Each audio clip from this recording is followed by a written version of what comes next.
இப்போ உலகத்தில் இருக்கிற பெரிய ஜைன்ஸ் அந்த 6:15 இருக்கு. பூமியின் ராஜாக்களும் பெரியோர்களும் ஐஸ்வர்யவான்களும் இருக்குல்ல.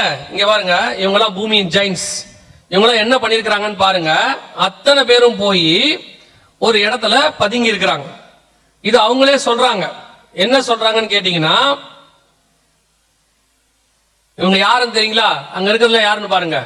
சாம் Altman, mark Zuckerberg, Jeff Beas, இவங்கெல்லாம் யாருன்னு கேட்டீங்கன்னா ஓபன் ஏஐ, அப்புறம் ஃபேஸ்புக் இதெல்லாம் இருக்குல்ல, அதனுடையதான ஓனர்ஸ் இங்கெல்லாம் இருக்காங்க. கீழே போட்டிருக்கு யார் யார் எந்தெந்த. இவங்க அத்தனை பேர் என்ன சொல்றாங்க பாருங்க. இது நியூஸ் இருக்கு, நீங்க போய் பாத்துக்கலாம். அத்தனை பேர் என்ன பண்றாங்கன்னா, அதர் டெக்னிக்கல் ஜைன்ஸ், பெரியோர்கள் 6:15 பெரியோர்கள் ஜைன்ஸ் டு கோ அண்டர் கிரவுண்ட், பூமிக்கு அடியில போறாங்க. Building secret bunkers for world war crisis. புரியுதா? இவங்க எல்லாம் கீழே போறாங்க. பேண்டமிக், கொள்ளை நோய், 1 யுத்தம், 3வது கிளைமேட் டிசாஸ்டர்ஸ், பூமி எதிர்ச்சிகள், பேரழிவு. பைபிள்ல சொன்ன அதே காரணம், வெளிப்படுத்தல் 6:8 கர்த்தர் சொன்ன அதே காரணம். 6:15 இவங்க எல்லாம் பூமிக்கு அடியில போய் பதுங்கி கொள்றாங்க. அத்தனை பேரை ரெடி பண்ணிட்டான், பண்ண போறான் இல்ல. அவங்க சொல்றாங்க we are ready. ஏன்பா நீங்க எல்லாம் இப்படி கட்டி இருக்கிறீங்க அப்படின்னு கேட்டா அவங்க சொல்றாங்க ஜியோ பொலிட்டிக்கல் இன்ஸ்டெபிலிட்டி, பூமியில நடக்கக்கூடியதான இந்த பெரிய பெரியதான ஜியோ பாலிடிக்ஸ்னா வேர்ல்டு வார், இந்த மாதிரி காரியங்கள், இதனால நடக்கக்கூடியதான கொள்ளை நோய்கள், அதோடு கூட வரக்கூடிய பூமி எதிர்ச்சிகள், இதனால நாங்க என்ன பண்றோம் அப்படின்னு கேட்டா, போய் பூமி கடியில cyber and infrastructure, pandemic after shock, இது ஃபுல்லாவே எதை பத்தி சொல்லுதுன்னா, இந்த 3 விதமான காரியங்கள் நடக்கும்போது தப்பிப்பதற்காக பூமியின் பெரியோர்கள் எல்லாம் போய் கீழே என்ன பண்ணிட்டோம், இப்படி கட்டி இருக்கிறோம் அப்படின்னு அவங்க சொல்றாங்க. கவனிச்சு கொள்ளுங்க. வெளிப்படுத்தல் 6:15 ரெடி, கண்களுக்கு முன்பாக. ஏற்கனவே உலகத்துல பல நாடுகள்ல உள்ள தலைவர்கள் தங்களுக்கான காரியங்களை பூமிக்கு அடியில ரெடி பண்ணிட்டாங்க. நீங்க சும்மா போய் டென்வர் ஏர்போர்ட் பங்கர்ஸ் போட்டு பாருங்க. அமெரிக்கால டென்வர் ஏர்போர்ட் கீழே ஒரு நகரத்தையே உருவாக்கி இருக்கிறாங்க, மேல பெரிய பிரச்சனை வந்தான்னு சொல்லி. அதையும் தாண்டி இது சுவிட்சர்லாந்து, அவங்க என்ன பண்ணிருக்காங்க, இது சுவிட்சர்லாந்து 100% தன் நாட்டு மக்களுக்கு பூமிக்கு அடியில பங்கர்ஸ் ரெடி பண்ணி கொடுத்துட்டாங்க. உலகத்துல முதல் நாடு தன் ஜனங்களை அத்தனை பேருக்கும் ரெடி பண்ணி கொடுத்திருக்காங்க. ஃபுல்லா எல்லா மலைக்கு அடியில. அந்த அரசாங்கம் இப்ப இல்ல, அவங்க எப்ப செகண்ட் வேர்ல்டு வார் முடிஞ்சு ஆரம்பிச்சோ அப்பத்துல இருந்தே அடுத்த வேர்ல்டு வார் வரும்போது ஜனங்க பாதிக்கப்படுவாங்கன்னு சொல்லி கொஞ்சம் கொஞ்சமா ரெடி பண்ணி இப்போ 100% ரெடி பண்ணிட்டாங்க. சோ வெளிப்படுத்தல் 6:15 ரெடியா இருக்கு நம் கண்களுக்கு முன்பாக. இவ்வளோ அடையாளங்களும் நடக்குது. அத நல்லா கவனிச்சு பாத்தீங்களா? 6:15 ஒரே ஒரு ஆள் மிஸ் ஆவாங்க, தெரியுமா உங்களுக்கு? 6:15 வெளிப்படத்துல திருப்பி வாசி பாருங்க. ஒரே ஒரு ஆள் மிஸ் ஆவாப்ல. அதுல யாருன்னு பாருங்களேன், திருப்பி வாசிங்க. பூமியின் ராஜாக்கள் இருக்காங்க, பெரியோர்களும், ஓகே, ஐஸ்வர்யவான்களும், சரி, சேனை தலைவர்களும். ஐஸ்வர்யவான் வந்தா இன்னொரு ஆள் வரணுமே. யார் வரணும்? தரித்திரர், ஏழைகள் வரணும்ல. அவன் இல்ல பாருங்க. அதுவே வெளிப்படுத்தல் 13:16 வாசிச்சு பாருங்க. சிறியோர், பெரியோர், ஐஸ்வர்யவான்கள், தரித்திரர் இருக்கானா? கையில நெத்திலி முத்திர போடுறதுல யார் இருக்கா? தரித்திரர் இருக்கா. ஆனா கீழே போறதுல யார் இல்ல. ஏன் தெரியுமா? ஏழைகளால கீழே பங்கருக்கு போகவே முடியாது. ஒண்ணு கவர்மெண்ட் ரெடி பண்ணி கொடுத்தாதான் உண்டு, கீழே ஏழைகளால போக முடியாது. ஏன்னா ஜைன்ஸ் தான் போக முடியும். ஒரு பங்கருக்கு குறைஞ்சபட்சம் இந்தியா படத்துல 20 இருந்து 330 கோடி ரூபாய் செலவாகுதான். அதுல நியூக்ளியர்லாம் அட்டாக் வராம இருக்கிறதுக்கு பாதுகாக்கிறது. வெளிப்படுத்தல் 1900 வருஷத்துக்கு முன்னாடி இருக்குது. அதுல பாத்தீங்கன்னா தரித்திரங்கிற வேர்டு இருக்காது, அதுல பர்டிகுலரா இருக்காது. ஆனா முத்திரை போடுறவங்க லிஸ்ட்ல யார் இருக்கிறாங்க அப்படின்னா, ஆண்டவருக்கு எவ்வளவு அழகா ஆவியானவர் எழுதியிருக்கிறார் பாருங்க. கீழே போறது யாருன்னா, பூமியின் ராஜாக்கள், பெரியோர்கள், ஐஸ்வர்யவான்கள், சேனை தலைவர்கள், பலவான்கள், சுயாதீனர், அடிமைகள், இவர்களுக்கு வேலை செய்யக்கூடியவர்கள். ஆனால் தரித்திரம் இருக்காங்க, என்ன இல்ல, இடம் இல்ல. இப்ப கீழே போனோம்னா மினிமம் 20 இருந்து 30 கோடி ரூபாய் செலவாகும் அப்படின்னு அவங்க சொல்றாங்க. ஆனா போக போக அதிகமாகும் சொல்றாங்க. ஏன்னா அந்த காரியம் நெருங்க நெருங்க அதிகமாகும். ஒரு ஆளுக்கே 2 கோடி ரூபாய் 3 கோடி ரூபாய் ஆகும்னு சொல்றாங்க. இப்ப உங்களுக்கு தோணும்ல, இவ்வளவு பேர் போறாங்க, நம்ம நிலைமை என்ன? இதெல்லாம் வருது. எத்தனை பேர் கீழே போறதுக்கு ஒரு 2 கோடி ரூபாய் வச்சிருக்கியா? ஃபேமிலியா போறதுன்னா ஒரு 8-10 கோடின்னு வச்சுக்கோங்களேன். எவ்வளவு பேர் இருக்கு? சும்மா கை தூக்குங்க பாப்போம், தசமாக வந்திருக்கான்னு பாப்போம். இருக்கா இல்லையா? அப்ப நீங்க நான் என்ன லிஸ்ட்? சவுண்டா சொல்லுங்க, இன்னும் கொஞ்சம் சவுண்டா. நீங்க வாழ்க்கையிலே முதல் முறையா உங்களை தரித்திரம்னு ஒத்துருக்கிறீங்க. இப்ப இல்ல சொல்லும் போதே பெருமையா தானே சொல்வீங்க, கர்த்தர் எங்களை எப்படி ஆசீர்வதிச்சிருக்கா தெரியுமா அப்படின்னு. சரி, நீங்கள் நானும் யார் தான்? அந்த வசனத்தின்படி தரித்திரர். அப்ப அதை படிக்கும் போது எனக்கு தோணுச்சு, ஆண்டவரே இவங்க எல்லாம் கீழே போய் தப்பிச்சுக்கிறாங்க, நம்மள மாதிரி ஆட்களுக்கு என்னன்னு தெரியாது. அப்ப ஆண்டவர் ஒரு வசனத்தை படிக்க வச்சாரு. இந்த கீழே போறவன் யாருன்னு அடுத்த வசனம் படிங்க, 16 படிங்க. வெளிப்படுத்தல் 6:16. பர்வதங்களையும் கண்மலைகளையும் நோக்கி நீங்கள் எங்கள் மேல் விழுந்து சிங்காசன மேல் வீற்றிருக்கிறவருடைய முகத்திற்கும் ஆட்டுக்குட்டியானுடைய கோபத்திற்கும் எங்களை மறைத்துக் கொள்ளுங்கள். அப்ப யாரு கீழே போறவன் தெரியுமா? பிதாவாகிய தேவனையும் ஆண்டவராக இயேசு கிறிஸ்துவையும் பார்க்க முடியாதவன் தான் கீழே போறான். பிதாவாகிய தேவனை யார் பார்க்க முடியாதுன்னு வசனம் சொல்லுது? பரிசுத்தம் இல்லாமல் ஒருவனும் தேவனை, அவன் தான் கீழே போறான். அடுத்து யார் இயேசுவை பார்க்க முடியாது? மனுஷகுமாரன் வரும்போது விசுவாசத்தை காண்பாரோ. விசுவாசம் இல்லாதவன், பரிசுத்தம் இல்லாதவங்க, கர்த்தருக்கு முன்பாக கிறிஸ்தவர்களா இருந்தும் உண்மை இல்லாதவர்கள், கர்த்தருக்கு முன்பாக நிலைநிற்க முடியாதவர்கள், சபைக்குள்ள வந்தும் ஆண்டவரை சந்திக்க வழி இல்லாத ஒரு கூட்டம் இருக்கும். இவர்கள் தான் கீழே போகிறார்கள். இவன் கேட்டா ஞானமா சொல்லுவான். என்ன சொல்லுவான் தெரியுமா? அது கர்த்தருடைய கிருபைங்க, ஆண்டவர் ஞானத்தை கொடுக்கலையா, யூஸ் பண்ண வேணாமா, போயிட்டு வாங்க கீழே, ஒன்னும் பிரச்சனையே இல்ல. ஆனா வசனம் அப்படிதான் சொல்லுது. அப்ப தரித்திர நிலைமை என்ன? இவங்க எல்லாம் போயிட்டாங்க, சரி இருக்கிறவன் கீழே போய் பத்திரமா பாதுகாத்துட்டா, அதை கட்டிட்டாங்க, எல்லாரும் ரெடி ஆயிட்டாங்க, ஓகே ஃபைன், எல்லாம் இருக்கு. அப்ப தரித்திரருடைய நிலைமை தான் என்ன அப்படின்னு கேட்டீங்கன்னா, ஒரு வசனத்தை கர்த்தர் எனக்கு ஞாபகப்படுத்தினார், அதை சொல்லிட்டு நான் முடிச்சிடறேன். வசனத்தை ஆண்டவர் எனக்கு ஞாபகப்படுத்தினார். என்ன சொன்னார் அப்படின்னு கேட்டீங்கன்னா, குருடர்கள் பார்வையடைகிறார்கள், செவிடர்கள் கேட்கிறார்கள், முடவர்கள் நடக்கிறார்கள், மரித்தோர் உயிர்ப்பிக்கப்படுகிறார்கள், தரித்திரருக்கு சுவிசேஷம் பிரசங்கிக்கப்படுகிறது. அதோட அர்த்தம் என்னன்னா, இவர்கள் எல்லோரும் இவர்களுக்கு கொடுக்கப்பட்ட ஆசீர்வாதத்தினாலே, பணத்தினாலே கீழே போய் பதுங்கிக் கொள்ளுகிறார்கள். தரித்திரருக்கு ஒரு நற்செய்தி பிரசங்கிக்கப்படுகிறது. என்ன சொல்லப்படுகிறது தெரியுமா? இவர்கள் எல்லோரும் இந்த மலைகளுக்கு அடியில போய் பதுங்கிக் கொள்வார்கள். இந்த நற்செய்தி ஒன்று நமக்கு இருக்கிறது. இவைகளுக்கு நடுவுல உங்களையும் என்னையும் மீட்டு கொண்டு கண்மலையான தேவன் வரப்போகிறார்.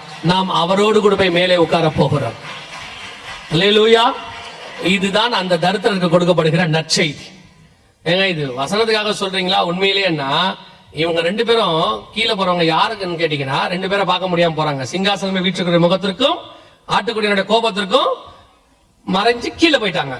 அதே நேரத்துல அடுத்து வெளிப்படுத்தல் 7:9 இவைகளுக்கு பின்பு நான் பார்த்தபோது சகல கோத்தத்திலிருந்தும் ஜாதிகளிலிருந்தும் பாஷைக்காரிலிருந்தும் மீட்கப்பட்டதும் ஒருவரும் எண்ணக்கூடாததுமாகிய திரளான கூட்டமாகிய ஜனங்கள் வெள்ளை அங்கிகளை தரித்துக் கொண்டு தங்கள் கைகளிலே குருத்தோலைகளை பிடித்துக் கொண்டு, வாசிங்க, சிங்காசனத்திற்கு முன்பாகவும் ஆட்டுக்குட்டியானவருக்கு முன்பாகவும் நிற்க கண்டேன். இந்த ரெண்டு பேரை பார்க்க முடியாம போன அதிகாரத்துல அத்தனை பேரும் கீழே போயிட்டான். இந்த ரெண்டு பேரை பார்க்கறதுக்கு ஒரு கூட்டம் மேல போயிருச்சு. அல்லேலூயா. இப்ப கடைசி கேள்வி கேட்டு ஜெபிச்சு முடிக்க போகிறோம். நீங்களும் நானும் கீழே பங்கர்ஸ்ல போய் பதுங்கி கொண்டு தேவனை பார்க்க முடியாத கீழே போற கூட்டமா, அல்லது பறந்து மேலே போய் கர்த்தரை சந்திக்க போகிற கூட்டமா? ரெண்டும் அங்கேயே இருக்கு, பக்கத்துல இருக்கு. ஆப்ஷனை கர்த்தர் நமக்கு வச்சுட்டாரு. இனி காலம் கண்டிப்பாக செல்லாது. ஆண்டவர் சொன்ன 6வது முத்திரை வரைக்கும் எல்லாம் ரெடி, அத்தனையும் தயாரா இருக்கு.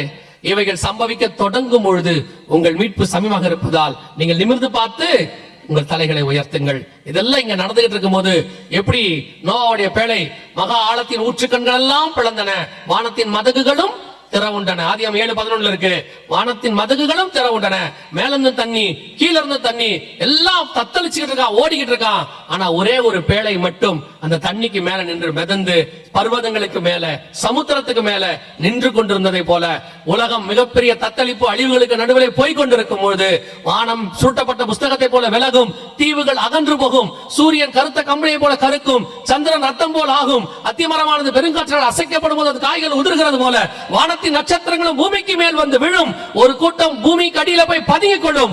ஆனால் இவைகளுக்கு நடுவில் ஒரு கூட்டம் புறப்பட்டு அழகாய் கர்த்தருக்கு முன்பாக சிங்காசனத்துக்கு முன்பாக வெள்ளை அங்கிகளை தரித்துக் கொண்டு தங்கள் கைகளிலே குருத்தோலைகளை பிடித்துக் கொண்டு அவருக்கு முன்பாக நிற்க போகிறது. அல்லேலூயா. உங்களை என்னையும் கர்த்தர் அந்த அழைப்புக்கு தான் அழைத்திருக்கிறார். அந்த நற்செய்தி தான் உங்களுக்கு அறிவிக்கப்படுகிறது. நம்முடைய தலைமுறையில நம்முடைய கண்களுக்கு முன்பாக இந்த சம்பவங்கள் எல்லாம் அப்படியே நடக்க வாய்ப்பு இருக்கிறது. அப்ப ஆண்டவர் நமக்கு இதை வெளியரங்கமாக்கி கொடுக்கிறார். இதைத்தான் முத்திரைகள் உடைக்கப்படுதல். வசனத்தை கொடுத்திருக்காரு, அது என்னங்கறத புரிய வைக்கிறார்ல, அதற்கு பேர் தான் முத்திரை உடைக்கப்படுதல். போன தலைமுறையில இதை சொன்னா புரியாது. ஏன்னா 100 வருஷத்துக்கு முன்னாடி இது எல்லாமே நடக்கல. இஸ்ரவேல் வந்த பிறகுதான் இது எல்லாமே நடக்கணும். இப்ப எல்லாமே நடக்குது. இந்த 76 வருஷத்துக்குள்ள இவ்வளவு நடந்திருக்கு. எனவே இந்த முத்திரைகள் காலத்தில் நீங்கள் நானும் இருக்கிறோம். ஆண்டவர் வரப்போகிறார். நாம் பறந்து அவருக்கு முன்பாக போய் நிற்கிற கூட்டத்தில் இருக்க போகிறோம். நேற்று சொன்ன ஒரு விஷயத்தை சொல்லிட்டு முடிக்கிறேன். அப்ப வரப்போறாருங்கிறது எனக்கு தெரிஞ்சிருச்சு. கர்த்தருடைய வருகையில போகணுங்கிறது எனக்கு புரிஞ்சிருச்சு. எல்லாம் ரெடியா இருக்கு. என்ன செய்யணும்? இது அத்தனையும் இன்ஃபர்மேஷன் நீங்க பார்த்தது. இதெல்லாம் அடையாளம், அற்புதங்களினாலும் அடையாளங்களினாலும் வேத வாக்கியத்தை கர்த்தர் என்ன பண்றாரு? உறுதிப்படுத்தினார். இப்ப இதெல்லாத்தையும் வச்சு கர்த்தர் வசனத்தை உறுதிப்படுத்திட்டாரு. வருகை வரப்போகுதுன்றது நிச்சயம். ஆனால் போகிறதுக்கு என்ன செய்யணும்? முதலாவதாக இயேசு கிறிஸ்துவின் ரத்தத்தினாலே பாவ மன்னிப்பின் நிச்சயத்தை பெற்றிருக்க வேண்டும். இயேசு என் பாவத்தை மன்னிச்சாருங்கிற நிச்சயம் இருக்கணும். அந்த நிச்சயம் வந்துச்சுன்னா உங்களுக்குள்ள ஒரு சந்தோஷம் வரும். அதற்கு பேர் ரட்சணிய சந்தோஷம். இரண்டாவது, பிதா குமாரன் பரிசுத்தாவின் நாமத்தினாலே தண்ணீர்ல மூழ்கி ஞானஸ்நானம் எடுத்திருக்கணும். வேற ஞானஸ்நானமே கிடையாது. குழந்தை ஞானஸ்நானம், கொடிக்கைக்கிற ஞானஸ்நானம், அவங்க அதெல்லாமே கிடையாது. வசனம் தெளிவா சொல்லுது, ஜலத்துல மூழ்கி எடுக்கணும். எடுத்திருக்கீங்களா? ஏங்க குழந்தையில எடுத்த ஞானஸ்நானம் இல்லைன்னீங்கன்னா, விசுவாசம் உள்ளவனாகி ஞானஸ்நானம் பெறுகிறவனே ரட்சிக்கப்படுவான். குழந்தையில உங்களுக்கு எதுவுமே தெரியாது. குழந்தை ஞானம் பைபிள்லையும் இல்லை, எங்கேயும் சொல்லப்படவும் இல்லை. எனவே தண்ணியில மூழ்கி ஞானஸ்நானம் எடுக்காதவங்க ஞானஸ்நானத்துக்கு ஒப்பு கொடுங்க. இதான் ரொம்ப இம்பார்ட்டன்ட், முக்கியமும் கூட. ஒருவேளை இது வரைக்கும் நீங்க இல்லைன்னா இப்ப ஒப்பு கொடுங்க. பாஸ்டரோ அனௌன்ஸ் பண்ணாங்க, ஒப்பு கொடுத்து வந்தீங்கன்னா. ஏன்னா ஒருவன் ஜலத்தினாலும் ஆவியினாலும் பெறவாவிடில் பரலோக ராஜ்யத்தில் பிரவேசிக்க முடியாது. இப்ப இருக்கும் போதே பண்ணிட்டா நல்லது. நாங்க கோவிடுக்கு முன்னாடி இப்படிதான் சொல்லிட்டு இருந்தோம், யாரும் செவி சாய்க்கல. அதுக்கப்புறம் பாத்தீங்கன்னா கோவிட் நாட்டுல 2-3 பேர் போன் பண்றாங்க. அதுல ஒரு பிரதர் போன் பண்றாரு, இப்ப எங்கேயாவது ஞானஸ்நானம் எடுக்கலாமான்னு கேக்குறாரு. இல்ல சர்ச்சை எல்லாம் மூடி இருக்கு, இப்ப எடுக்க முடியாது. என்ன பாஸ்டர் பொறுப்பு இல்லாம பேசுறீங்கன்றாரு. அவர் என்ன பாத்து, நான் ஞானஸ்நானம் எடுக்கணும்னு சொல்றேன், இப்படி பொறுப்பு இல்லாம பேசுறீங்களா? நான் கேட்டேன், ஏன் இவ்வளவு அர்ஜென்டா நீங்க ஞானஸ்நானம் எடுக்கணும்னு கேட்டேன். இப்ப அவர் சொன்னாரு, முந்தா நேத்து எதிர் வீட்டுல ஒருத்தர் போயிட்டாரு, நேத்து பக்கத்து வீட்டுல ஒருத்தர் போயிட்டாரு, எதுக்கு எடுத்து வச்சுக்கலான்னு பாக்குறேன்னு சொன்னார். அந்த மாதிரி நிலைமைக்கு ஏன் போய் ஞானஸ்நானம் எடுக்கணும்? இன்றைய ரட்சணிய நாள். ஆண்டவர் நல்ல வாசல் திறந்திருக்கிறாரு. ஞானஸ்நானம் என்பது கீழ்ப்படிதல். அதுக்கு நீங்க ஒப்பு கொடுத்தீங்கன்னா பரலோகம் உங்களை கனப்பண்ணும். அல்லேலூயா. மூணாவது, எபேசியர் 4:30 சொல்லுது, மீட்கப்படும் நாளுக்கு என்று முத்திரையான பரிசுத்த ஆவியை துக்கப்படுத்தாதீர்கள். அவர் தான் மீட்கப்படும் நாளுக்கு என்று முத்திரை. அவர் தான் உங்களை உருவாக்குறவர். ஆலயத்துக்குள்ள வச்சு ரெடி பண்ணி மணவாளுக்கு ஏற்ற மணவாட்டியை மாத்துகிறவர். அவர் தான் கொண்டு போய் சேர்க்கிறவர். வேத வாக்கியங்கள் எல்லாம் தேவ ஆவியானவராலே அருளப்பட்டிருக்கிறது. அந்த ஆவியானவர் தான் உங்களை கண்டித்து உணர்த்துகிறவர். அவர் தான் உங்களை சகல சத்தியத்துக்குள்ள நடத்துறவர். பரிசுத்த ஆவியானவர் இல்ல, அப்படிலாம் ஒண்ணுமே கிடையாது, அது ஒரு ஆள் தத்துவமே கிடையாதுன்னு ஒரு குரூப் சொல்லி தெரியுது. பரிசுத்த ஆவியானவர் உண்டு. அவர் தான் சபையின் மூத்த போதகராக இருக்கிறார். அவர் தான் சபையை கொண்டு போய் பரலோக ராஜ்யத்தில் சேர்க்கிறார். அல்லேலூயா. பரிசுத்த அபிஷேகம் கண்டிப்பா பெறணும். சபைக்குள்ள அபிஷேக கூட்டம் இருக்கும். அபிஷேக கூட்டத்துக்கு வந்து கலந்து கொள்ளுங்க. உங்களுக்கு அங்க ஆவியானவர் நிரப்ப வல்லமை உள்ளவர். ஒருவேளை அப்படி வர முடியாது, எங்களுக்கு வீட்டுல பிரச்சனை இருக்கு, அப்படிலாம் வர முடியாதுன்னா, வீட்டுல யாரும் இல்லாத போது நல்ல கதவை சாத்திக்கிட்டு முழங்கால் போட்டு ஊக்கமா சோம் பண்ணுங்க. வசனம் சொல்லுது, வாஞ்சியும் தவணம் உள்ள ஆத்மாக்களை கர்த்தர் நிரப்புகிறார். அல்லேலூயா. நாலாவது, அப்போஸ்தலர் 2:40 சொல்லுது, மாறுபாடான சந்ததியை விட்டு விலகி உங்களை ரட்சித்துக் கொள்ளுங்கள். வேறுபாடுள்ள வாழ்க்கை ரொம்ப இம்பார்ட்டன்ட். உங்களுக்கு உலகத்துக்கு என்ன இருக்கணும்? வேறுபாடு, டிஃபரன்சியேஷன் இருக்கணும்.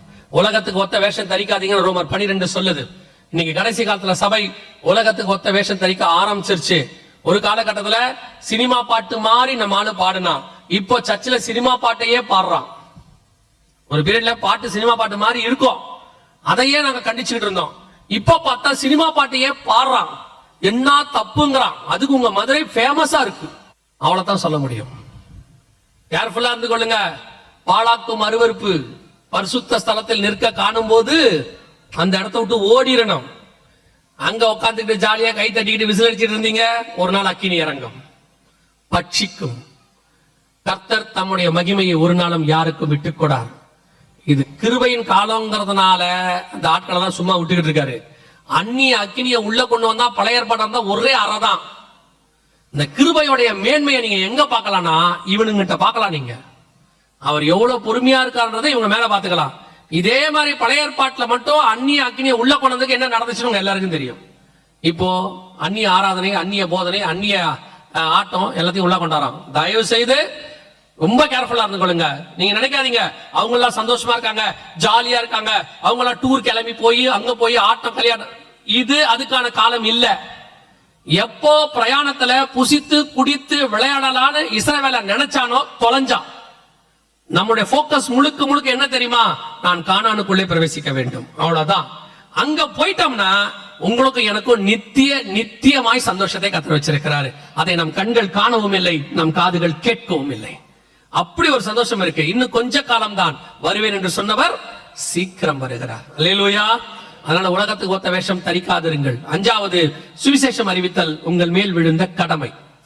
நம்ம ஏற்கனவே சொன்னோம், இப்பவும் சொல்றோம், வருகையில நீங்க போகும்போது உங்க கூட நீங்க எதையுமே ஆண்டவருக்கு கொண்டு போக முடியாது. எதை கொண்டு போலான்னா நீங்க சம்பாதிக்கிற ஆத்மாவை கொண்டு போய் கொடுக்கலாம். நீங்க போகும்போது பொதுவா நீங்க பாருங்க, ஒவ்வொருத்தரை பார்க்கும் போது ஒவ்வொன்றும் வாங்கிட்டு போவோம் இல்லையா? ஹாஸ்பிட்டல்ல ஒருத்தர் அட்மிட் இருந்தாலும் பார்க்கும் போது என்ன வாங்கிட்டு போவீங்க? ஆரஞ்சு பழம், ஹார்லிக்ஸ் பாட்டில், அதை வாங்கிட்டு போவீங்க. அப்படிதானே போவீங்க. அதே கல்யாணத்துக்கு போகும்போது எடுத்து கொண்டு போவீங்க, ஒரு மொய் கவர் இல்ல ஒரு கிஃப்ட், பைபிள், இந்த மாதிரி எடுத்துட்டு போவீங்க. இதையே நீங்க வந்துட்டு ஒரு வீட்டுக்கு சும்மா கல்யாண பத்திரிக்கை வைக்க போறீங்க, சும்மா பார்க்க போறீங்க, என்ன பண்ணுவீங்க? ஸ்வீட்டு, பழம், இந்த மாதிரி கொண்டு போவீங்க. அந்தந்த ஆளை பார்க்கும்போது அதை கொண்டு போனா அப்பதான் அறிவாளி இல்லையா? நீங்க ஹாஸ்பிட்டல்ல படுத்திருக்கிற பார்க்க போகும்போது நல்ல ஸ்வீட் வாங்கிட்டு போனா எப்படி இருக்கும்? நல்ல ஜிலேபி ஜீராவோட கொண்டு போய் அவர் எதிரில் குலாப் ஜாமுன் வச்சுக்கிட்டு, என்ன ஐசியூல இருக்கீங்கன்னு கேள்விப்பட்டேன், குலாப் ஜாமுனோட வந்திருக்கு, சாப்பிடுறீங்களா? எப்படி இருக்கும் இல்லையா? எப்படி இருக்கும்? இல்ல தப்பு தானே? அந்த மாதிரி யாரை பார்க்கும் போது என்ன கொண்டு போறோங்கிறத அறிவாளித்தனம். நம்ம ஆண்டவருக்கு பூமியில இருந்து வேற எதுவுமே வேணாம். அவருக்கு தேவை ஒன்னே ஒண்ணுதான், அவர் ஜீவ சுவாசத்தை ஊதி சம்பாதித்த ஆத்மா அவருக்கு தேவை. சோ போகும்போது அத்தனை பேரும் குலாப் ஜாமுனையோ ஜிலேபியோ கொண்டு போகாம எவ்வளவுக்கு எவ்வளவு ஆத்மாக்களை கொண்டு போக முடியுமோ அவ்வளவுக்கு ஆத்மாக்களை கொண்டு போங்க. ஒரு நாளைக்கு ஒருத்தருக்காவது இயேசுவை பத்தி சொல்லுங்க. சும்மா உட்காந்து போன்ல வெட்டி கதை பேசாதீங்க இல்லையா? ஒரு நாளைக்கு எடுத்துக்கிட்டு எவ்வளவு கதை பேசுறீங்க. யூடியூப்ல பாத்தியா, அப்படியே பச்சை பயிரை மேல தூவி, ஆமா நீங்க சமைச்சிட்டாலும் அதுக்கு பதிலா ஒரு 4 பேருக்கு சுவிசேஷத்தையாவது சொல்லுங்க. உட்காந்துக்கிட்டு நம்ம ஆட்கள்லாம் உட்காந்து பாருங்க, அப்படி ஆபீஸ் போனாலும் ஒரு வேலையும் இருக்காது. போனை எடுத்துக்கிட்டு அவன் கட்சி ஆரம்பிச்சுட்டானாமே, அடுத்து அவன் தான் வரும், எவன் வந்தா உனக்கு என்ன சீட்டா கொடுக்க போறான்? சில ஆட்கள் உட்காந்துட்டு வெட்டியா, சிலர்லாம் இந்த வேலை முடிச்சுட்டு வந்தோடனே வீட்டுல சோஃபால உட்காந்துட்டு இந்த கணவன்மார்கள் இந்த ரொமேட்டோ எடுத்துக்கிட்டு நொட்டு நொட்டு நொட்டு நொட்டுன்னு மாத்திக்கிட்டே இருக்குது. எதையும் ஒண்ணு உருப்படியாவும் பார்த்து தொலையாது, இப்படியே மாத்திக்கிட்டே இருக்கிறது. நடுவுல அப்படின்னு வாப்புல என்னன்னு கேட்டா ஐநா சபையில ஏதாவது நடந்திருக்கும், சார் நாளைக்கு போய் எங்க பேச போற மாதிரி. இதுக்கு பதிலா ஒரு நாளைக்கு உட்காந்து 4 பேருக்கு இயேசு பத்தி சொல்லுங்க. அதுல ஒருத்தர் ரட்சிக்கப்பட்டால் கூட உங்கள் கணக்கிலே கத்தர் வைத்துக் கொள்வார். பரலோகத்துக்கு போகும்போது ஆண்டவர் சொல்லணும், இதெல்லாம் நீ சம்பாதிச்ச ஆத்மா எனக்காக ஆண்டவர் சொன்னாதான் உங்களுக்கு ஆசீர்வாதம். அல்லேலூயா. அதுக்கு நாங்க என்ன பண்ணிருக்கோம், ஒரு சின்ன ஒரு வேலை. நிறைய பேர் எங்ககிட்ட கேட்டாங்க, இந்த மாதிரி எண்ட் டைம் பத்தி எல்லாம் எங்களுக்கு கொஞ்சம் சொல்ல தெரியல, இத கொஞ்சம் சொல்ற மாதிரி ஏதாவது செஞ்சா நாங்களும் போய் சொல்லுவோம் அப்படின்னு சொன்னாங்க. அதனுடைய விளைவாக நாங்க ஒரு ட்ராக்ஸ் போட்டிருக்கோம், எண்ட் டைம் ட்ராக்ஸ். இது முழுக்க உலகத்தில் நடக்கிற சம்பவங்களை எல்லாம் போட்டு ஆண்டவர் சொன்னபடி எப்படி நடந்திருக்கு, ஆண்டோட வருகை எப்படி சம்பவிக்க போகுதுங்கிறத ஒரு ட்ராக்டா போட்டிருக்கிறோம். பின்னாடி நம்ம சபா அட்ரஸ் போடுறதுக்கு இடம் கொடுத்துருக்கிறோம். நீங்க இங்க சபா அட்ரஸ் போட்டுக்கொள்ளலாம், அதோட கூட இந்த டிராக்டை கொடுக்கலாம். சோ இந்த டிராக்ட் உங்களுக்கு பின்னாடி கொடுப்பாங்க, ஃப்ரீ தான். ஆனால் ஒரு ஆளுக்கு 5 தான் தருவாங்க, அதுக்கு மேல தரவே மாட்டாங்க. ஏன்னா நிறைய கொடுத்தா நீங்க என்ன பண்ணுவீங்கன்னு உங்களுக்கும் தெரியும், எனக்கும் தெரியும். கன்ஃபார்மா நீங்க என்ன பண்ணீங்க, நம்ம என்ன பண்ணிருக்கோம் தெரியும்ல. சோ அதனால 5 தான் தருவாங்க. நீங்க என்ன பண்ணணும்னா, ஒரு 5 பேருடைய பேரை ரட்சிக்கப்படாதவங்க, சொந்தக்காரங்க, நண்பர்கள், கூட வேலை பார்க்கறவங்க, கூட பிறந்தவங்க எல்லாம் இருந்தாங்கன்னா அவங்க பேர் ரட்சிக்கப்படாதவங்க பேரை மட்டும் எழுதி அவங்களுக்காக முதல்ல ஒரு 1 நாள் 2 நாள் ஜெபம் பண்ணுங்க. ஜெபம் பண்ணிட்டு அதுக்கப்புறமா கொண்டு போய் இந்த டிராக்ஸை கொடுங்க. கர்த்தர் நிச்சயமாய் அந்த ஆத்துமாக்களை சந்திப்பார். அந்த ஆத்துமாக்களை உங்கள் கணக்கிலே கர்த்தர் வைத்துக் கொள்வார். அல்லேலூயா. இப்படி ரட்சிக்கப்படுகிற ஜனங்களை சபைக்கு கூட்டிட்டு வாங்க. ஏன்னா ஆண்டவர் சொல்றார், ரட்சிக்கப்பட்டவர்களை கர்த்தர் அனுதினமும் சபையில சேர்த்து சபை கூட்டுவாங்க. இது நீங்க பண்ண போற கடைசி கால மிக முக்கியமான ஊழியம். சோ இந்த டிராக்ஸ் பின்னாடி இருக்கும், வாங்கிக்கோங்க. தயவு செய்து வேஸ்ட் பண்ணாதீங்க.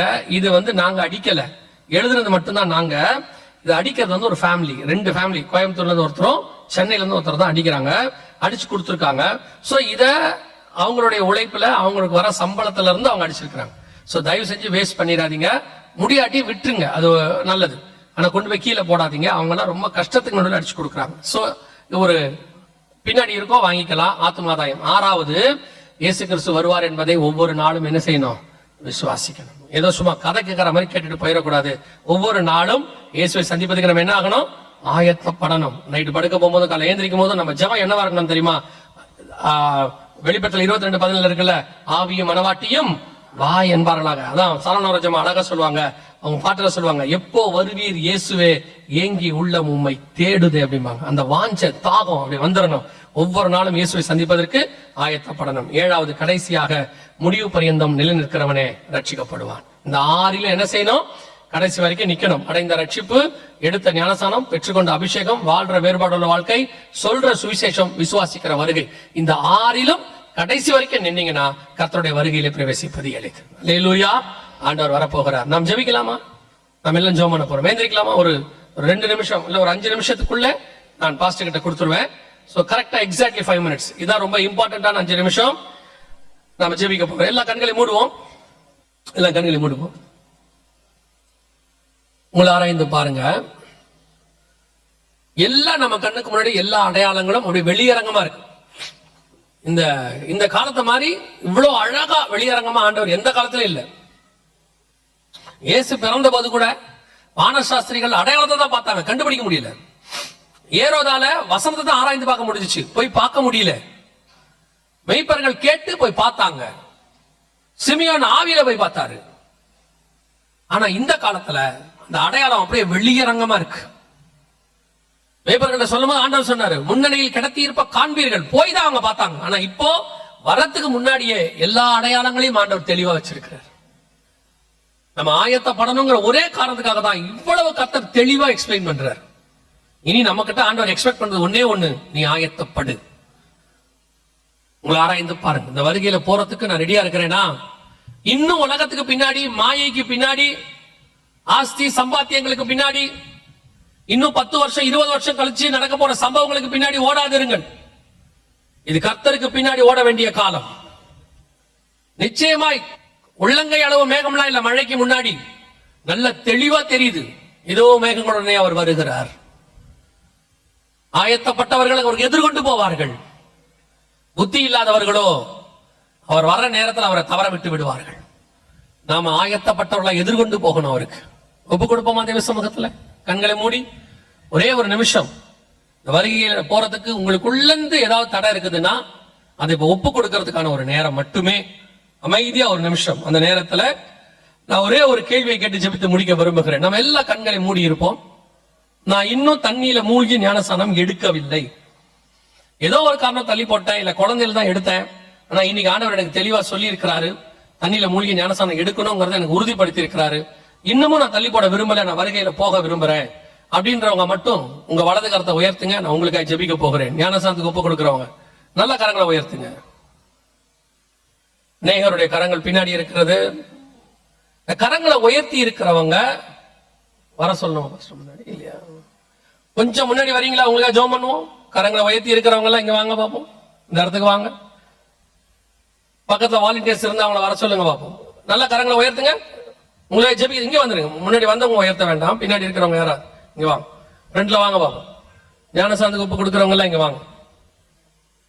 இது உங்களுக்கும் தேவனுக்கும் உள்ளது. மத்தவங்களா கண்களை மூடி ஜெபம் பண்ணுங்க. உங்களுக்காக இந்த ஒரு நிமிஷம் உங்களுக்கு தான். இது இவங்க வந்து நிக்கிறதுக்கு அது உங்களுக்கு ஒண்ணுதான். வேற யாரு இருக்கிறீங்க? சீக்கிரம் வாங்க பாப்போம். நான் உங்களுக்காக ஜெபிக்க போகிறேன். அவ்வளவுதான். ஞானசானத்துக்கு ஒப்பு கொடுத்தவங்க வேற யாரும் இருக்கிறீங்களா? இது தேவன் நம்முடைய வருகைக்கு நியமித்த கீழ்ப்படிதலுக்கான ஒரு அடையாளம். பழைய மனுஷனை களைந்து புதிய மனுஷன் தரித்துக் கொள்வதற்கான ஒரு அடையாளம்.